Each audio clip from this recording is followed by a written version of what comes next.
Capítulo 1. No morir de enfermedad coronaria. Imagine que unos terroristas desarrollaran un agente biológico que se propagara sin piedad y arrebatara la vida. Por ejemplo, el COVID. Casi 400.000 estadounidenses cada año. Eso equivale a una persona cada 83 segundos de cada hora del día, año tras año. La pandemia ocuparía todas las portadas a diario. Convocaríamos al ejército y reuniríamos a las máximas eminencias médicas para que dieran con una cura que reuniéramos para ponerle fin a ese terrorismo biológico. En pocas palabras, no pararíamos hasta haber detenido a esos terroristas. Por suerte, no perdemos cientos de miles de personas al año como consecuencia de una amenaza evitable. ¿O sí? Como quien dice, lo profetizaron. Exacto. Pues sí, aunque esta arma biológica en concreto no sea una bacteria desarrollada por terroristas, pues mata a miles de personas anualmente, millones, que todas las guerras que hayamos intervenido jamás. Imagínense, hay enfermedades relacionadas con la salud que han matado más personas en la humanidad que ninguna otra guerra mundial o guerra nuclear o lo que sea. Y podemos detenerla, dice, no en un laboratorio, sino en el supermercado, en la cocina y en el comedor.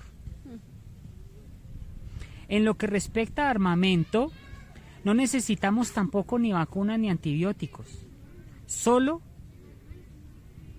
con detener el tenedor. Entonces, ¿qué sucede? Si la pandemia ha alcanzado una escala tan gigantesca y además puede prevenirse, ¿por qué no hacemos algo al respecto con lo que comemos?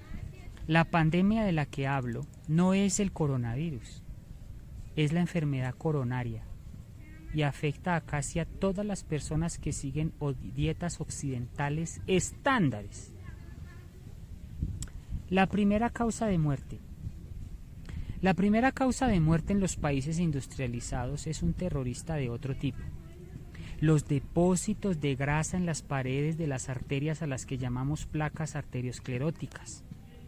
En la mayoría de personas que siguen una dieta occidental convencional, la placa se acumula en el interior de las arterias coronarias, los vasos sanguíneos que coronan el corazón, de ahí su nombre, y que transportan sangre rica en oxígeno. La acumulación de placa o arteriosclerosis, del griego artere, significa pasta,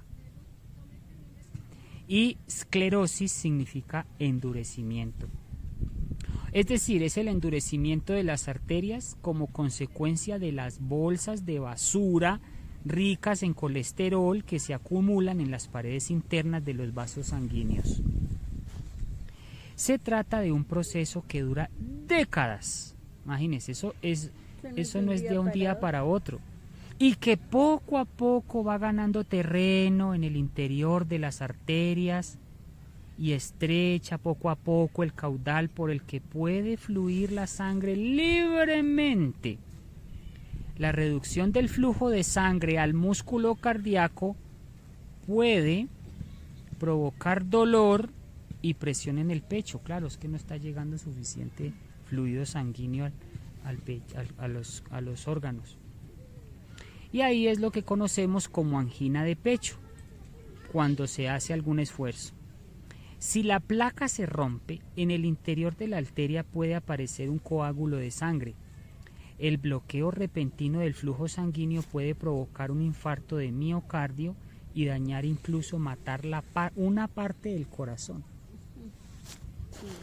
Es posible que al pensar en la enfermedad coronaria le venga a la mente a algún amigo o algún ser querido que haya sufrido de dolor en el pecho o dificultades para respirar durante años antes de sucumbir. Sin embargo, para la mayoría de personas que mueren súbitamente de un ataque al corazón, el primer síntoma puede ser también el último. Se llama muerte cardíaca súbita y es cuando la muerte ocurre en el plazo de 1 hora a partir del inicio del síntoma. En otras palabras, es muy posible que no sepa que corre riesgo de morir hasta que ya sea demasiado tarde. Quizás sí se encuentre perfectamente bien en un momento dado y entonces 1 hora después se haya ido para siempre.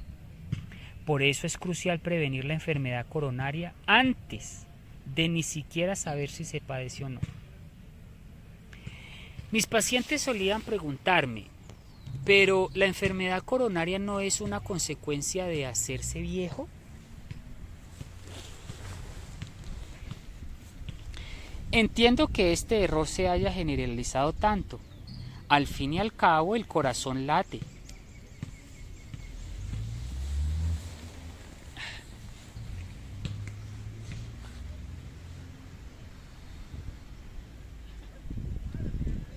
El corazón late literalmente miles de millones de veces a lo largo de la vida. La bomba no se desgasta con el tiempo, dicen algunos pacientes. Pues la respuesta es no. Existen muchas pruebas de que antaño habían grandes partes del mundo donde la epidemia de la enfermedad coronaria sencillamente no existía. Por ejemplo, en el famoso proyecto China Cornell Oxford, conocido como el estudio de China, los investigadores estudiaron los hábitos de alimentación y la incidencia de enfermedades crónicas en cientos de miles de habitantes de la China rural. Por ejemplo, en la provincia de Guizhou, una región habitada por 500.000 de personas, durante 3 años no se pudo atribuir una sola muerte de varones menores de 65 años a enfermedades coronarias.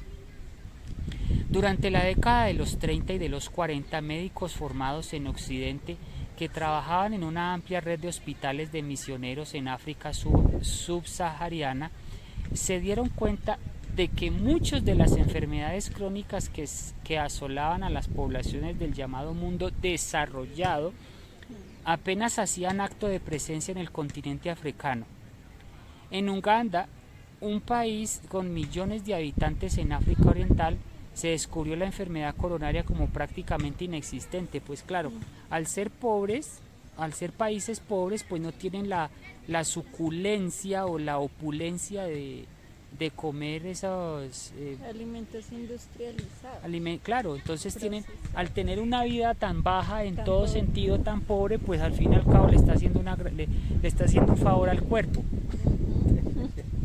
Ahí es donde te digo que es que muchos evitan la comida de pobre, pero en realidad es la más sana. Bueno, durante la década de los bueno, eso ya lo leí. Entonces es que los habitantes de esos países morían antes de otras enfermedades y no llegaban a vivir lo suficiente para contraer una enfermedad coronaria. Pues la respuesta es no. Los médicos compararon las autopsias de los ugandeses con autopsias de estadounidenses que habían muerto de la misma edad y concluyeron que de las 632 personas a las que se practicaron autopsia, 136 habían sufrido de infartos de miocardio. En cuanto a los 632 ugandeses con la misma edad, solo uno sufrió de infarto. Los médicos se quedaron tan asombrados que decidieron estudiar otras 800 muertes en Uganda. De los más de 1.400 ugandeses a quienes practicaron autopsias, solo uno de los cuerpos tenía una pequeña lesión y ya estaba curada en el corazón, lo que significa que el infarto de miocardio ni siquiera fue fatal. No lo mató. Entonces, y ahora, en el mundo que llamamos industrializado y desarrollado, la enfermedad coronaria es la primera causa de muertes. En África Central era tan rara que mataba a menos de una persona de cada 1000. Los estudios sobre migración han demostrado que la resistencia a la enfermedad coronaria no tiene nada que ver con genética. Cuando las personas se trasladan de zonas de riesgo bajo y se trasladan a países donde comen fritura venteada, la incidencia de la enfermedad se dispara como consecuencia de la adopción de la dieta y de los hábitos malos de vida de nuestras residencias. ¿Cómo le parece? La extraordinariamente reducida incidencia de la enfermedad coronaria en China rural, en los pueblos, en los lugares pobres, digámoslo, y en África, se ha atribuido a los niveles extraordinariamente más bajos de colesterol en ambas poblaciones, aunque las dietas tradicionales en China y en África son muy distintas, comparten ciertos atributos. Ambas se basan en alimentos de origen vegetal, en cereales y en verduras. Como ingieren tanta fibra y tan poca grasa animal, los niveles de colesterol no llegan ni siquiera a los 150 miligramos por decibel, similares a los de las personas que siguen dietas contemporáneas basadas en alimentos de origen vegetal. ¿Qué significa entonces todo eso? ¿Cuál es la moraleja? Si examinamos los dientes de personas que vivieron hace más de 10.000 años, antes de que se inventara el cepillo de dientes, va usted a ver que casi no tenían caries. No vieron un hilo dental en toda su vida y sin embargo no tenían caries. Y es que los caramelos tampoco se habían inventado. El motivo por el cual ahora tenemos caries y dientes podridos es que el placer que obtenemos al consumir cucherías azucaradas puede superar el coste y la incomodidad de tener que visitar al dentista. Ciertamente, disfruto de las chucherías ocasionalmente y tengo una buena cobertura dental. Pero, ¿y si en lugar del sarro que se nos acumula en los dientes, hablamos de la placa arteriosclerótica que se acumula en las arterias? Entonces ya no hablamos de una limpieza vocal, hablamos de una cuestión de vida o muerte. Podemos vivir muecos, pero no de una arteriosclerosis. No. La enfermedad coronaria es el primer motivo por el que tanto nosotros como nuestros seres queridos mueren. Por supuesto, depende de cada uno decidir qué comer, cómo vivir, pero no deberíamos intentar tomar decisiones de forma consciente y aprender cuáles son las consecuencias predicables de nuestros actos. Del mismo modo que podríamos evitar los azúcares que nos pudren los dientes, podríamos evitar los alimentos cargados de grasas trans, grasas saturadas, colesterol, que se tapan las arterias. Analicemos el avance de la enfermedad coronaria a lo largo de la vida y aprenderemos a tomar decisiones sencillas en relación con la alimentación. En cualquier momento se puede prevenir, detener, incluso hacer retroceder enfermedades coronarias antes de que sea demasiado tarde. Bueno, primer pregunta. ¿El aceite de pescado es una cura milagrosa? Ah, sí, porque muchos dicen que la omega y que tal. Vamos a ver. Gracias en parte a la recomendación de la Asociación Americana de Cardiología de que las personas con riesgo elevado de enfermedad coronaria debían consultar a su médico acerca de los suplementos de ácidos omega 3. Los suplementos de pescado se han convertido en una industria millonaria.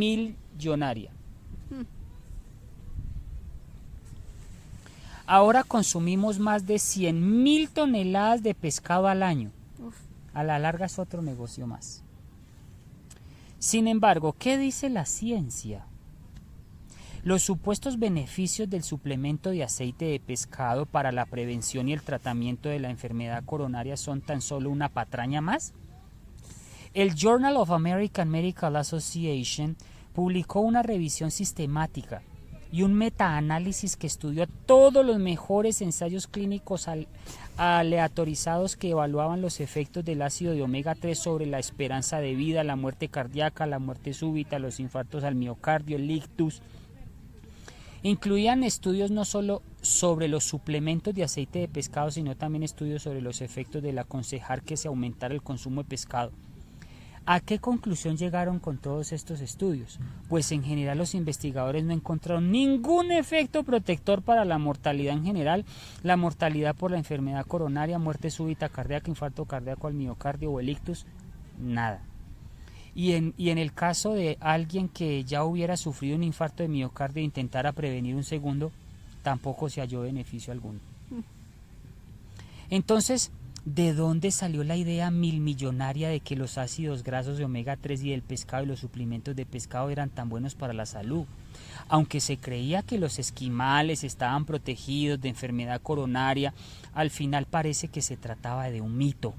Sin embargo, algunos de los primeros estudios parecían prometedores, por ejemplo, el famoso ensayo DAR de la década de los 80, en el que participaron 2.000 varones, concluyó que la mortalidad ante quienes habían seguido el consejo de aumentar el consumo de pescados grasos se había reducido un 29%.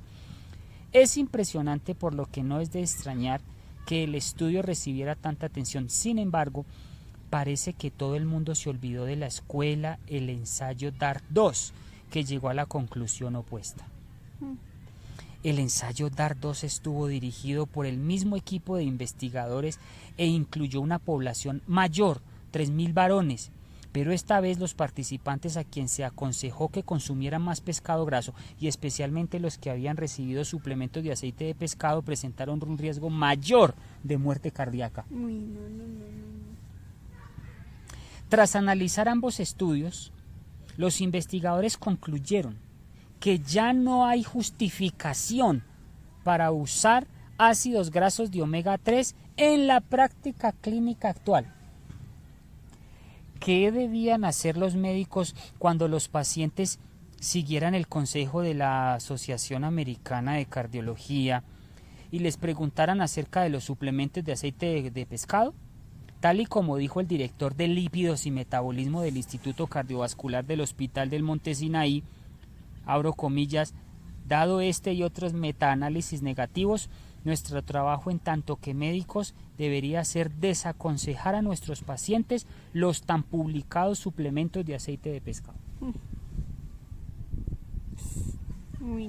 Nosotros estamos engañados por la sociedad, lo que decía yo esta mañana. Sí. Nos están influenciando, Como uno no se pregunta, no averigua, sino que cree porque lo dijo. Porque es una autoridad, es un principio de autoridad, porque lo dice la autoridad X o Y. Eso es una falacia populi, una falacia de autoridad, ad autoritam, que se llama en latín. Bueno, las enfermedades coronarias empiezan en la infancia. En 1953 el Journal de la American Association publicó un artículo que transformó de forma radical como entendemos la evolución de la enfermedad coronaria. Resulta que los investigadores practicaron autopsias a 300 soldados estadounidenses caídos en la guerra de Corea y cuyo promedio de edad era de unos 22 años. Eran pollos, eran jóvenes. Sorprendentemente, el 77% de ellos ya tenía evidencias visibles de arteriosclerosis coronaria. A los 22 años, ¿cómo andaremos nosotros? Algunos incluso tenían las arterias obstruidas hasta un 90%. Ay, no, ¿yo cómo andaré? El estudio demostró sin lugar a dudas que los cambios arterioscleróticos aparecen en las arterias coronarias décadas antes, del infarto, que aparezca la enfermedad coronaria o se convierta en un problema con manifestaciones clínicas. Es que eso va conmigo, claro, eso es que va, eso no es de un día para yo otro, digo que sino toda la vida. La gordura es lo mismo. El estómago, la grasa abdominal, eso no es del día para otro, eso lleva décadas en bajo. Eso lleva décadas. Estudios posteriores de muertes accidentales con víctimas de 3 y 26 años de edad detectaron estrías grasas, que es la primera fase de la arteriosclerosis, en casi niños estadounidenses de 10 años. Para cuando llegan a los 20 o 30, esas estrías grasas se pueden convertir ya en placas, como las que se hallaron en los jóvenes soldados en la guerra de Corea. Cuando llegamos a los 40 o 50 estamos invadidos, estamos listos para la muerte. Imagínese eso. Si quien está leyendo esto, quien está escuchando esto, dice aquí, tiene 10 años de edad, la cuestión no es si quiere comer de forma más saludable para prevenir la enfermedad coronaria, sino qué hacer para retroceder la enfermedad coronaria que ya inició y que ya padece. ¿Cuán pronto empieza a aparecer las estrías de grasa? La arteriosclerosis puede iniciarse incluso antes del nacimiento con la forma alimenticia de la mamá. Investigadores italianos estudiaron el interior de las arterias de bebés prematuros que fallecieron poco después del nacer y de fetos fallecidos, y las arterias de esos fetos tenían niveles elevados de colesterol. No, qué barbaridad. Tenían más probabilidad de presentar lesiones en arterias. Estas conclusiones sugieren que es posible que las arteriosclerosis no empiecen como una enfermedad nutricional durante la infancia, sino inclusive durante el embarazo. Es habitual que las mujeres embarazadas eviten el tabaco, pero ¿están evitando la grasa? Del mismo modo, nunca es demasiado pronto para empezar a comer de un modo más saludable para la siguiente generación, o al menos para la siguiente década, que se nos avecina. Tremendo, ¿no? Según William C. Roberts, editor jefe de American Journal of Cardiology, el único factor crítico para la acumulación de la placa arteriosclerótica es el colesterol, específicamente los que son elevados de LDL en sangre. Efectivamente decimos que el colesterol LDL come de ahí, LDL es malo, porque es el vehículo que deposita el colesterol en la arteria, y sorongo deposita y se va. Las autopistas de miles de víctimas jóvenes de accidentes han demostrado que el nivel de colesterol en sangre se relaciona estrechamente con la magnitud de la arteriosclerosis en las arterias. Para reducir drásticamente los niveles del LDL hay que reducir drásticamente la ingesta de 3 cosas. Grábeselo bien, óigalo bien. 1. Grasas trans. 2. Grasas trans que se encuentran en los alimentos procesados. Y uno pensaría que es solo carne, o que es solo cerdo, o que es solo costilla, o que es solo caldo de costilla. No, señor. La harina se convierte en en triglicéridos, los paqueticos fritos, las margaritas, las papas no sé qué, las papas X y Y y Z. Y óigase bien, carne y lácteos y todos sus derivados lácteos. Grasas saturadas que se encuentran fundamentalmente en productos de origen animal y en comida basura, y en menor medida el colesterol dietético que se encuentra exclusivamente en productos de origen animal, sobre todo, y voy a hacer pausa aquí dramática, en los huevos. ¿Cómo le parece? Yo digo que todo vegetariano que quiera toda persona carnívora o de malos hábitos que quiera iniciarse en el vegetarianismo debe iniciar primero con dejar la leche y los huevos, de verdad. O sea, es más peligroso el huevo y la leche que la carne misma, aunque las 3 cosas son malas. Bueno. Se ha fijado en el factor. Uno lo hace al revés. Exacto. Uno siempre deja primero la carne o algo, pero sigue estando ahí en bajito. Claro, la en leche. Bajito es años. Yo conozco vegetarianos. O lactopesqui carne vegetariano. Yo conozco vegetarianos que dicen ser vegetarianos. No se comen 1 gramo de carne, pero comen crema de leche, comen queso, pero en forma de todos los tipos, queso gruyère, queso azul, queso holandés, queso del Júpiter. Pero queso es queso. Pobrecito, eso es ignorancia. Bueno, ¿se ha fijado en el factor común? Los 3 factores que disparan el colesterol malo, el primer factor de riesgo para la primera causa de muerte, comparten un mismo origen. El origen animal. Punto. Los productos de origen animal y la comida basura.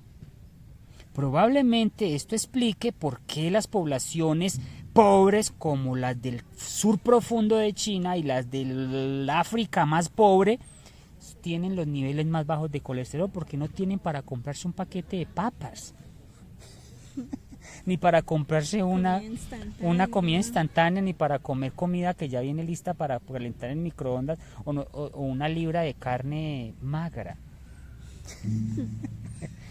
Tremendo, ¿no? Bueno. Es el colesterol, tonto. Bueno, así dice, no, es decir...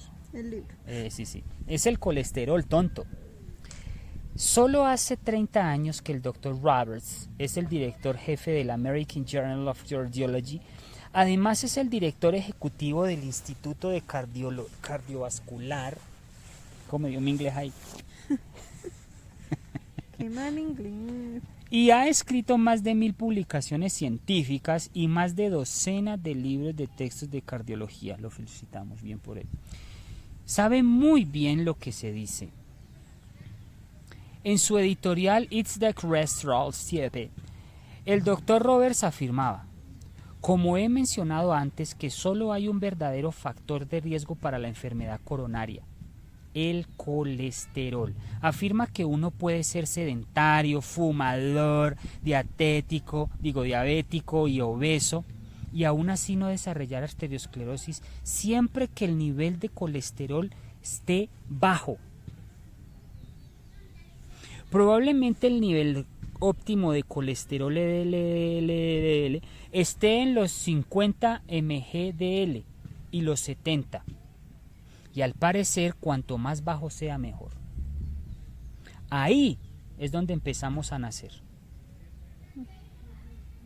Es el nivel que se detecta en las poblaciones que mayoritariamente no presentan enfermedades coronarias, y es el nivel en el que la evolución de la arteriosclerosis parece detenerse en los ensayos sobre la reducción del colesterol. Un LDL de aproximadamente 70 se corresponde a un nivel de colesterol total de unos 150.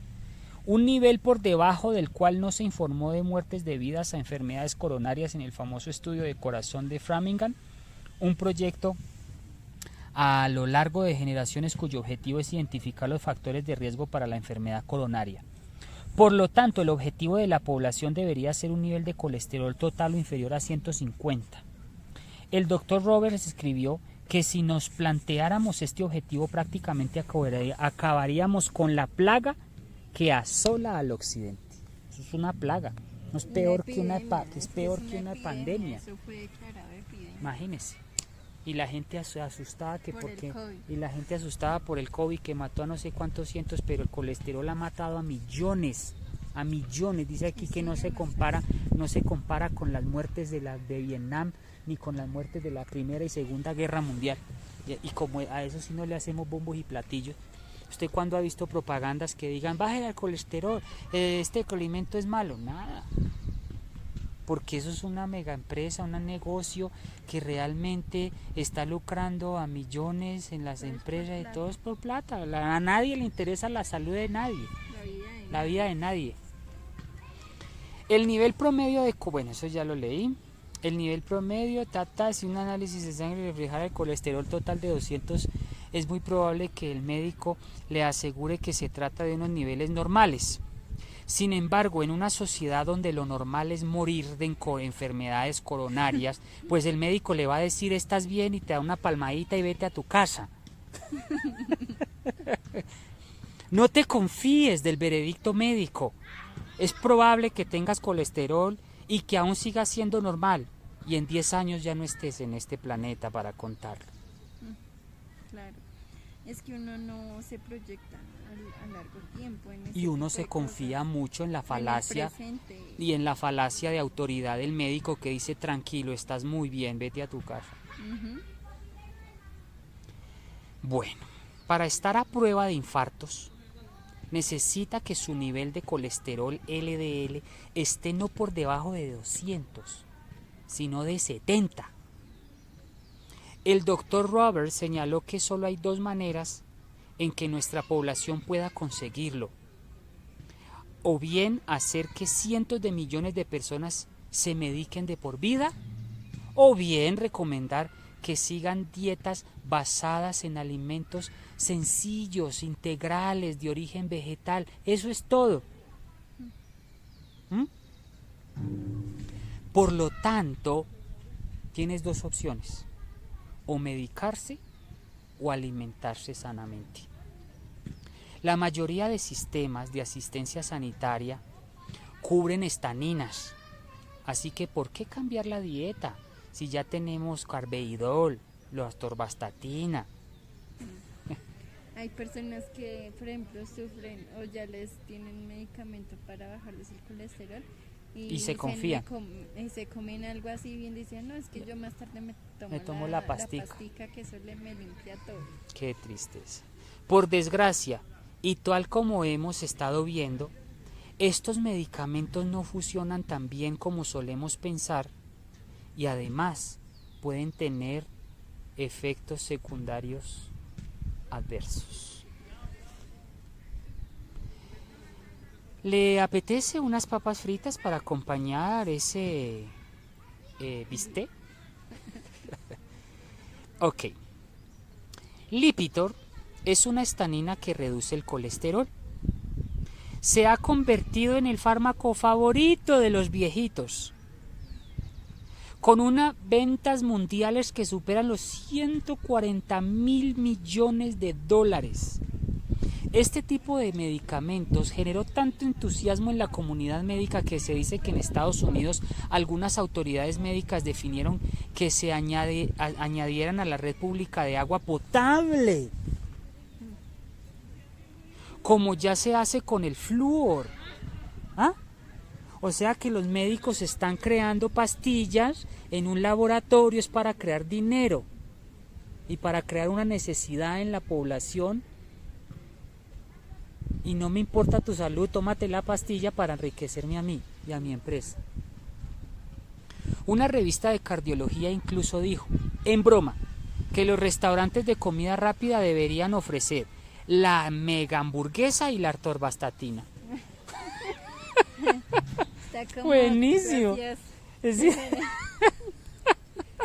Eso justamente, claro está, dice la propaganda, para neutralizar los efectos de la mala decisión dietética.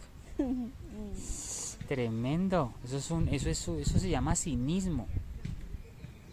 Para quienes presentan un riesgo elevado de enfermedad coronaria y no están dispuestos o no pueden reducir sus niveles de colesterol de forma natural mediante cambios en la alimentación porque tienen una voluntad de plastilina, los beneficios de las estatinas suelen superar a los riesgos que entrañan.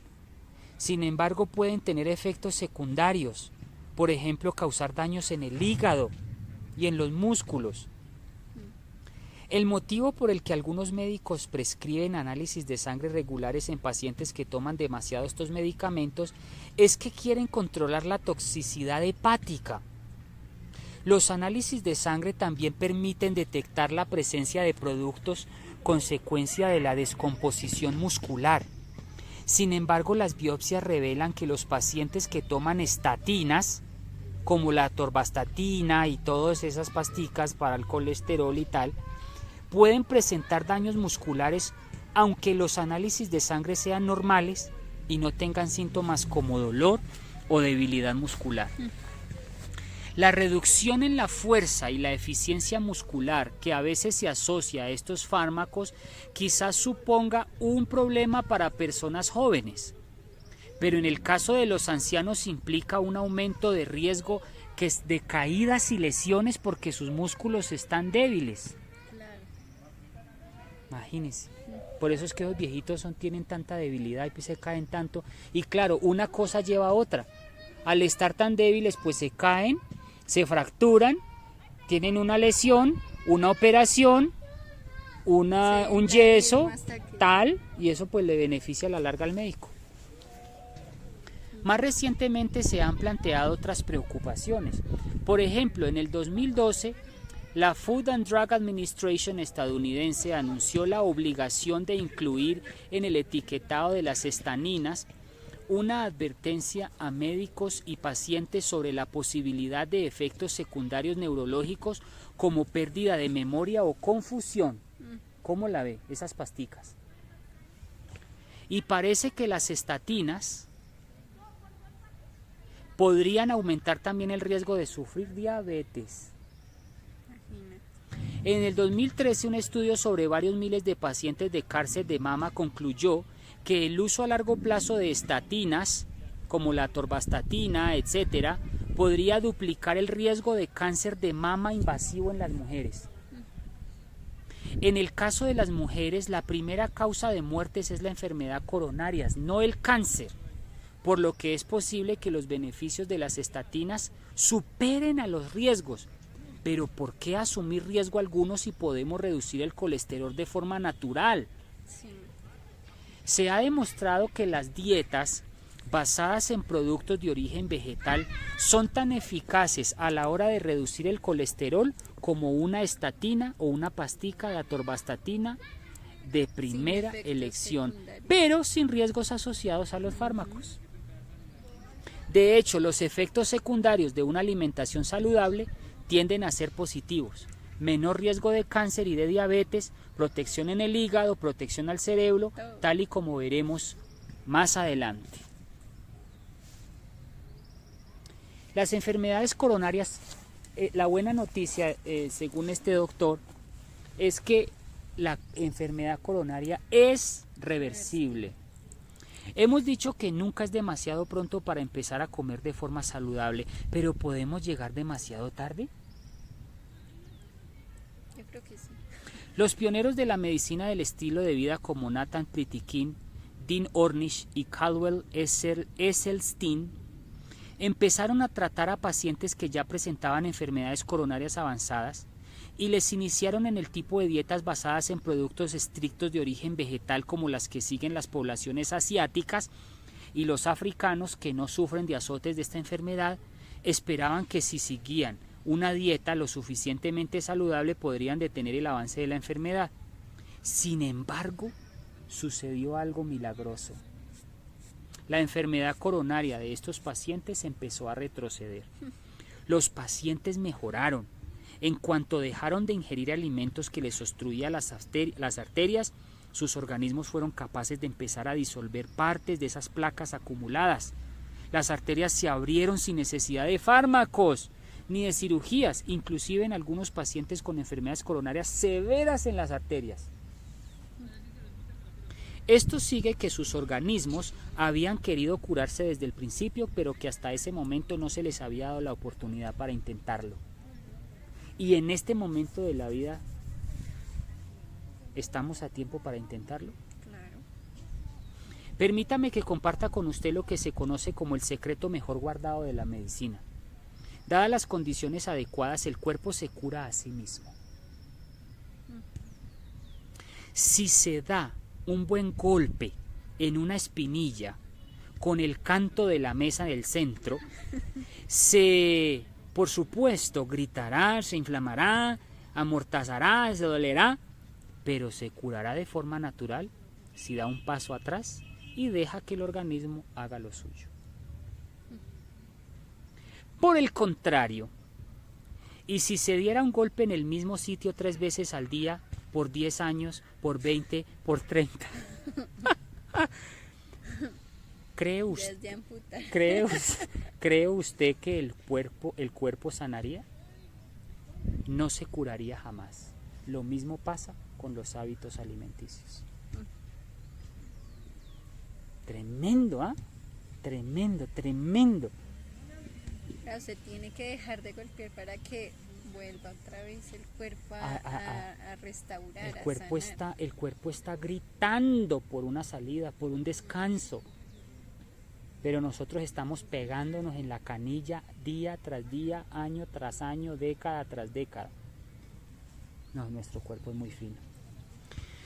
Podría ir al médico y puede quejarse que le duele la espinilla y el médico siempre le va a dar una palmadita y le va a decir, no se preocupe, sígase pegando con la mesa y tómese esta pastica.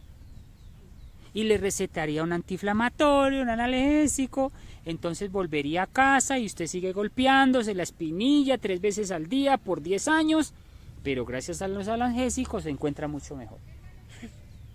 Tremendo, ¿ah? Es una analogía impresionante. Menos mal que podemos contar con la medicina moderna.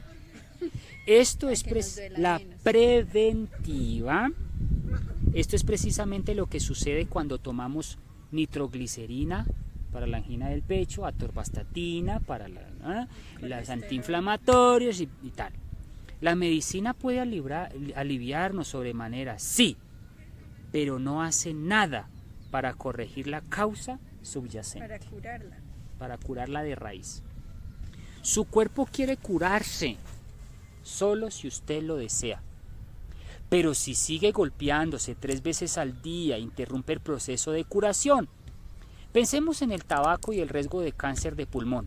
Una de las cosas más extraordinarias que aprendí en la Facultad de Medicina es que a los 15 años de haber dejado de fumar, el riesgo de un fumador de sufrir un cáncer de pulmón se asemeja al de alguien que no haya fumado jamás.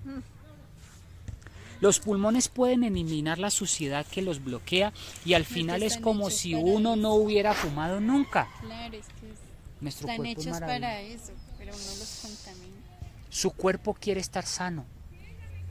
Compréndalo, entiéndalo. Y cada noche de su vida de fumador, mientras usted duerme, su organismo no descansa y reanuda esos procesos de curación una y otra vez. ¡Bam! Enciende el primer cigarrillo y retrocede el proceso nuevamente. Del mismo modo que perjudica sus pulmones, estás perjudicando los riñones, las arterias, el hígado y todo lo demás. Puede optar por la moderación y golpearse con un martillo más pequeñito, una mesa más pequeña, darse un golpecito más pequeño. Puede darse un golpecito pequeñito cada día. Pero ¿por qué tiene que golpearse? Puede elegir de hacerse daño, dejar de ser su peor enemigo, o usted mismo, y permitir que el proceso de curación natural del organismo le devuelva la salud. O sea que uno es su peor enemigo. Uno mismo es su peor enemigo. Las endotoxinas castigan a sus arterias. Las dietas poco saludables no afectan únicamente a la estructura de las arterias, sino que también pueden interferir con su funcionamiento. Las arterias son más que tuberías inertes por las que fluye la sangre. Son órganos dinámicos y vivos. Hace casi 20 años que sabemos que una sola comida rápida, en el estudio original se usaron McMuffins de salchicha y huevo, casi 20 años sabemos que una sola comida rápida puede endurecer sus arterias en cuestión de horas. Y reducir a la mitad su capacidad para relajarse normalmente. No. Y justo cuando la inflamación empieza a bajar unas 5 o 6 horas más tarde, ya usted vuelve a volver a comer y a comerse otra hamburguesa. Y quizá vuelve a golpear las arterias en el mismo punto a sus arterias con otra ración de comida perjudicial, con lo que se queda atascado en la peligrosa zona de la inflamación leve crónica. No es que la comida poco saludable produzca daños internos al cabo de décadas. Los provoca aquí y ahora, en el momento, en cuestión de horas, después de que se haya metido a la boca. Claro, o sea, se metaboliza eso y esa grasa. Claro, es que eso, sí o sí, el proceso químico de transformación de los alimentos se da todos los días, en cada momento. No. Al principio los investigadores culparon a la grasa animal y a las proteínas animales. Recientemente el foco de atención ha pasado a centrarse en unas toxinas bacterianas conocidas como endotoxinas. Al parecer hay alimentos como la carne que alberga bacterias, que pueden provocar inflamación, ya estén vivas o muertas, e incluso cuando los alimentos están totalmente cocinados. Ni la temperatura de cocción, ni los ácidos estomacales, ni las enzimas digestivas, ni Superman logran destruirlas. Buenísimo. Por lo que si come productos de origen animal, pueden acabar en su intestino. Entonces las grasas saturadas las ayudan a atravesar las paredes intestinales y a pasar al torrente sanguíneo, desde donde provoca la reacción inflamatoria en las arterias. Quizá esto explique la extraordinaria velocidad en la que los pacientes con problemas cardiovasculares sienten alivio cuando adoptan dietas basadas fundamentalmente en alimentos de origen vegetal, como frutas, verduras, cereales integrales y legumbres. El Dr. Ornish informó de una reducción del 91% en ataques de pecho y de angina tan solo unas semanas después de que los pacientes iniciaran una dieta a base vegetal. Ahora imagínese siendo 10 años o 20 años vegano. La rápida desaparición de los dolores de pecho ocurrió mucho antes de que el organismo hubiera podido eliminar las placas de las arterias, lo que sugiere que esta dieta no solo ayuda a limpiar arterias, sino que también mejora su funcionamiento. Por el contrario, las anginas de pecho aumentaron 186% en los pacientes del grupo de colesterol, a quienes se pidió que siguieran los consejos de sus médicos de cabecera. No es sorprendente que empeoraran, dado que siguieron con la misma dieta que les habían obstruido sus arterias. Hace décadas que conocemos el gigantesco poder de los cambios dietéticos. Por ejemplo, en el 77 se publicó un artículo al respecto titulado Angina and Vegan Diets, angina y de pecho y la dieta vegana. Las dietas veganas son exclusivamente de origen vegetal y excluyen de tajo la carne, los lácteos y los huevos. Los médicos describían casos como el de FW, un varón de 65 años de edad con una angina de pecho tan severa que tenían que detenerse cada 9 o 10 pasos que daba. Ni siquiera podía llegar a su buzón en la casa, a la puerta. Inició una dieta vegana estricta y el dolor mejoró en cuestión de días, y se informó de que al cabo de solo unos meses caminaba por montañas sin experimentar el menor dolor. Uy, no. Impresionante. No. ¿Aún no está listo usted para empezar a comer de forma más saludable? Bueno, hay un nuevo tipo de fármacos que le puedo recomendar si no lo quiere, que se llama ranolazina. Uno de los ejecutivos de la empresa farmacéutica sugirió que se usara con las personas que no podían cumplir con los sustanciales cambios dietéticos porque tienen una voluntad de plastilina. La medicación cuesta más de $2,000 al año y prefieren pagarlos que cambiar sus dietas. Eso también es lamentable, que prefieran morirse, que prefieran morirse. Impresionante. Bueno.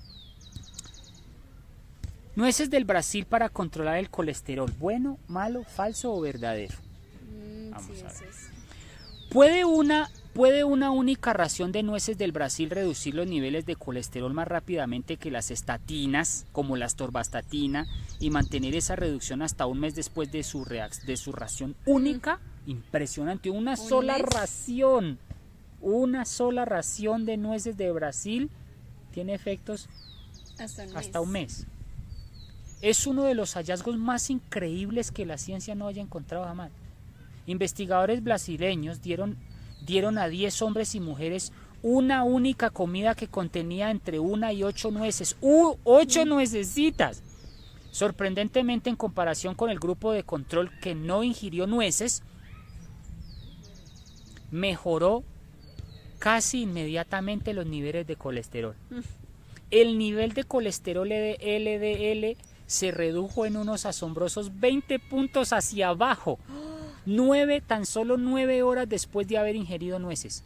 Ni los fármacos actúan con tremenda y con tanta velocidad como las nueces. Y eficacia y sin efectos secundarios.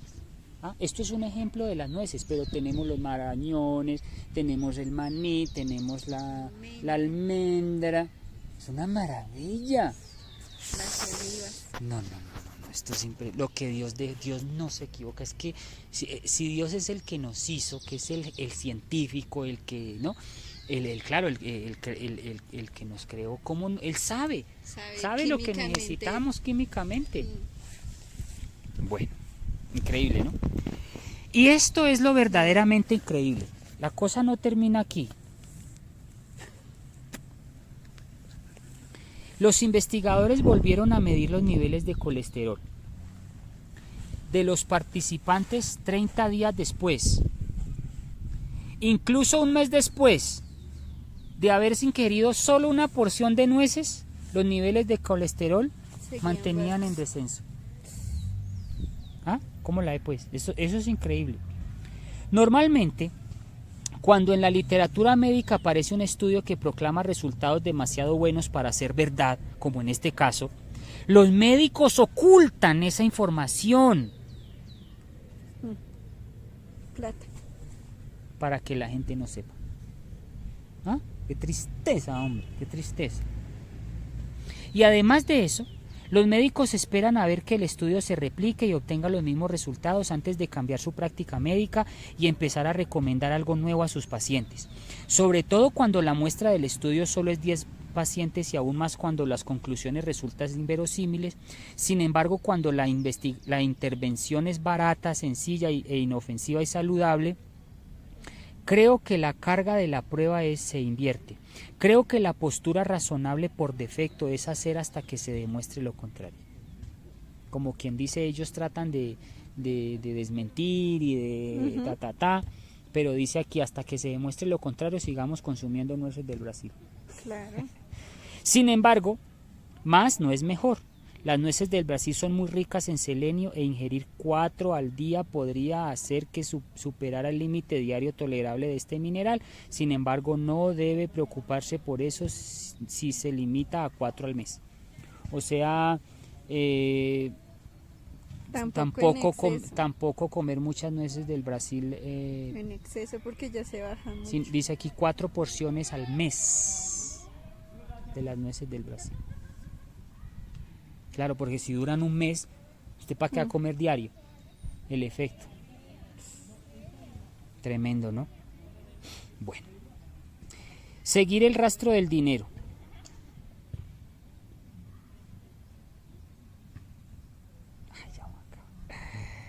Bueno. Hace décadas que las publicaciones médicas más prestigiosas del mundo publican artículos de investigación que demuestran que la enfermedad coronaria puede retroceder con una dieta basada en alimentos de origen vegetal, con o sin otros cambios en el estilo de vida. ¿Por qué entonces estas noticias no transforman las políticas de salud pública? Es que deberían, en vez de mensualmente darle a las personas las pasticas, de esto darle la porción de nueces. Exactamente. O sea, en 1900, porque como es más barato y las pastas dan más dinero. Claro. En 1977 el Comité sobre Nutrición y Necesidades Humanas del Estado En 1977 el Comité sobre Nutrición y Necesidades Humanas del Senado estadounidense lo intentó. Conocido como Comité McGovern, publicó un informe titulado Dietary Goals for the United States, en la que aconsejaba a los estadounidenses que redujeran el consumo de alimentos de origen animal y aumentaran el de alimentos de origen vegetal, como tenemos hoy la OMS, el Bienestar Familiar, la FAO, hasta el CAI. Hasta el CAI. Pero eso y lo mismo, ¿no?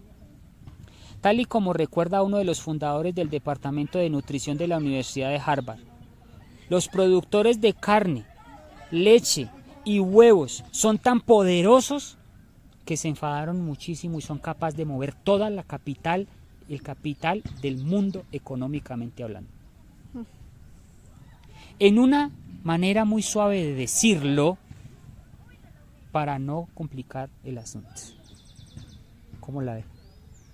Como consecuencia de la presión del poder empresarial de los que producen carne, huevo y leche, no solo desapareció el objetivo del Senado de reducir el consumo de carne, sino que se disolvió lentamente por el comité. Y se dice que varios senadores importantes no solo perdieron las elecciones, sino que pudieron perder hasta la vida. Los mataron. Más recientemente se descubrió que muchos miembros del comité sobre directrices dietéticas tenían vínculos económicos con empresas poderosas, desde fabricantes de caramelos hasta organismos como el Consejo de McDonald's. ¿Cómo la ve? Y también son los que, generalmente los que promueven estas leyes del Congreso son accionistas de Coca-Cola, dice aquí Coca-Cola, de McDonald's, de las empresas más grandes. No les conviene. Tremendo, eso es lamentable, eso no es ético. No, qué tristeza, hombre. ¿Y qué me dice los dueños de las azucareras del país que? Las gaseosas. Por eso. ¿Usted cree que al país le conviene decir que las gaseosas son malas sabiendo que son los que más trabajo dan en el país? Y sabiendo que son los que más impuestos pagan en el país.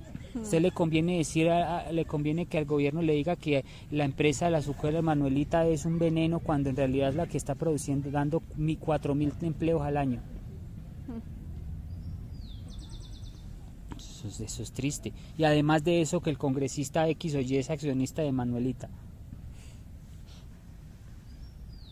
Una de los integrantes del comité incluso hizo de imagen de marca para el preparado para pasteles. ¿Cómo la ve? Tal y como dijo un comentarista del Food Drug Law Journal, históricamente los informes del Comité Asesor sobre Directrices Dietéticas contenían ni una sola palabra sobre la investigación acerca de las consecuencias que comer carne tiene para la salud. Si el comité presentara esos estudios, le sería imposible justificar la recomendación de comer carne, ya que demostraría que la carne aumenta el riesgo de contraer enfermedades coronarias, algo que va en contra del objetivo de las directrices. Por lo tanto, al alimentarse, a ignorar la investigación, el comité puede llegar a una conclusión que de otro modo resultaría inaceptable. ¿Y qué pasa con la profesión médica entonces? ¿Qué pasa con la ética médica? ¿Qué pasa con la ética profesional del nutricionista? ¿Por qué mis colegas no han integrado en su práctica clínica investigaciones serias que demuestren el poder de una buena alimentación? Por desgracia, en la historia de la medicina abundan los ejemplos de cómo la corriente principal rechaza las ciencias más sólidas cuando va en contra de la sabiduría convencional prevalente.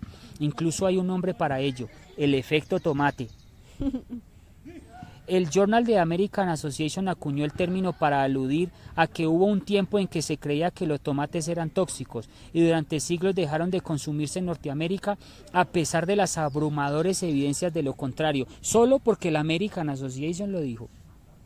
Y todavía eso está muy vigente porque todavía incluso, pues no sé, toca investigar. Falacias de autoridad. Sobre la cáscara del tomate, ¿no? Falacia de autoridad. Investigar. Por si no fuera suficiente malo que la mayoría de facultades de medicina no impartan ni una sola asignatura sobre nutrición, resulta que las organizaciones médicas mayoritarias intervienen activamente en contra de aumentar la formación en nutrición a los médicos, no quieren. Cuando se cuestionó a la Academia Americana de Familia por su nueva relación corporativa con Coca-Cola para fomentar la educación sobre la alimentación sana entre los pacientes, su vicepresidente ejecutivo intentó acallar las propuestas explicando que esta alianza no era nada nuevo. Al fin y al cabo ya hacía tiempo que mantenían relaciones con Pepsi y McDonald's. E incluso antes había tenido vínculos económicos con tabacaleras, mejor dicho. Y es muy común ver doctores tomando Coca-Cola y fumando. Sí, esa es la verdad. Nutricional no saben. Como el argumento no acalló las críticas, el ejecutivo de la AFP citó la afirmación de la Asociación Americana de Diabetes: no hay alimentos buenos o malos, sino dietas buenas o malas. ¿No hay alimentos malos? ¿En serio? La industria tabacalera solía proclamar algo muy parecido: fumar no era malo en sí mismo, solo si se hacía en exceso. ¿Cómo? La Asociación Americana Dietética, que edita una colección de fichas sobre nutrición con directrices para mantener una dieta saludable, tiene sus propios vínculos corporativos. Son socios, son accionistas. ¿Quién redacta las fichas? Fuentes de la industria alimentaria pagan a la ADA $20,000 por cada ficha para ser parte activa del proceso de redacción. Así sabemos cosas que los huevos gracias a la industria del huevo, y conocemos los beneficios de mascar chicle gracias al Instituto Científico tal. En el 2012 la Asociación Americana de Dietética pasó a llamarse Academia de Nutrición y Dietética, pero ese cambio no pareció afectar a las políticas. Sigue recibiendo millones de dólares al año de empresas productoras de comida basura, carne, lácteos, refrescos y caramelos. Para que digan lo contrario, se callen la boca. A cambio, la academia le permite celebrar seminarios formativos para enseñar a las dietistas que deben aconsejar a sus clientes. Cuando los estadounidenses ven el título dietista certificado, este es el grupo que lo certifica. Por suerte, un movimiento en el seno de la comunidad de dietistas, ejemplificado en la formación de la Organización Dietista en Defensa de la Integridad Profesional, ha empezado a convertir esta tendencia. ¿Qué sucede con los médicos a nivel individual? ¿Por qué mis colegas de profesión no aconsejan a sus pacientes que se olviden de las hamburguesas? Una de las excusas habituales es que no tienen tiempo para hablar de estas cosas durante sus consultas, pero el motivo más citado para no aconsejar a sus pacientes con hipercolesterolemia que cambien a una alimentación más saludable es que creen que los pacientes podrían resistirse a las limitaciones asociadas a los consejos sobre alimentación. En otras palabras, los médicos creen que sus pacientes echarán de menos la comida basura. ¿Puede imaginar a un médico diciendo: sí, me gustaría aconsejar a mis pacientes que dejaran de fumar, pero es que eso les encanta? El doctor Neal Barnard, presidente del Comité de Médicos por una Medicina Responsable, escribió hace poco un elocuente artículo editorial en la revista sobre ética de la Asociación Americana de Medicina, en el cual describía cómo los médicos habían pasado de ser meros espectadores, cuando no facilitadores del tabaquismo, al liderar una lucha contra el tabaco.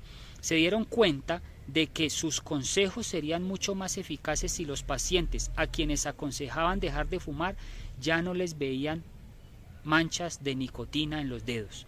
Ahora el doctor Barnard dice: las dietas basadas en alimentos de origen vegetal son el equivalente nutricional de dejar de fumar.